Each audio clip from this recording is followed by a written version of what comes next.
અકલ મઠ્ઠા રૂપાળા, હવે તો તારી રિસ્પેક્ટ પણ અમને નથી હવે કરવાનું મન થતું. હવે ઘર ભેગી ન થઈ જાય ને ટિકિટ મૂકીને હાલતી પકડ તારી. અમે રાજનીતિ રમવા નથી આવ્યા, અમારા સ્વાભિમાનનો સવાલ છે. નમસ્કાર મિત્રો, વિડીયોમાં સ્વાગત છે. તો મિત્રો, ગુજરાતમાં સૌથી મોટામાં મોટો વિરોધ ચાલી રહ્યો છે રૂપાલાનો કે મિત્રો જેની ભાજપમાંથી ટિકિટ રદ કરવાનો ખૂબ જ મિત્રો બાયકોટ ચાલી રહ્યો છે. મિત્રો ક્ષત્રિય સમાજ દ્વારા અને રાજપૂત સમાજ દ્વારા ત્યારે બાકીના બધા સમાજો પણ મિત્રો ક્ષત્રિય સમાજ સાથે જોડાયા છે. મિત્રો કેમ કે જે રૂપાલાએ મિત્રો એક બફાટ કર્યું હતું, એક ભાષણમાં કહ્યું હતું બેન દીકરીઓ વિશે મિત્રો ઇજ્જત વિશે તેણે વાત કરી, જેના કારણે ક્ષત્રિય સમાજ ખૂબ જ ક્રોધે ભરાયો છે મિત્રો અને બધા જ લોકો રોડે ઉતરી ગયા છે. ત્યારે આ બેનનો પણ વિડીયો કુલ સોશિયલ મીડિયામાં વાયરલ થઈ રહ્યો છે મિત્રો કે બહેને કહ્યું છે કે અમારા અસ્તિત્વ ઉપર, અમારા બેન દીકરીઓની ઇજ્જત ઉપર કે અમારી બેન દીકરીઓ ક્યારેય તમારા રાજકારણમાં નથી છતાં પણ તમે તેની એવી ટિપ્પણી કરી છે, અમારી ઇજ્જતનો સવાલ છે.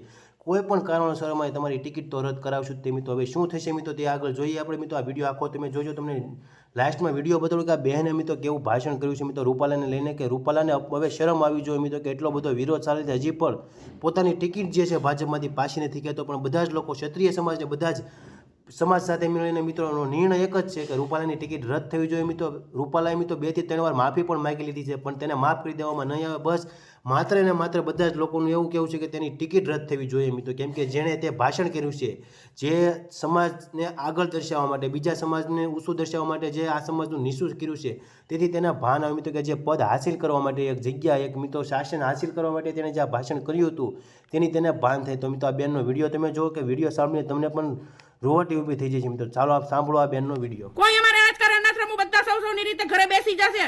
કોઈ લેડીઝને ટાઈમ નથી એવા લડવાનો. હાલી નીકળ્યા છો?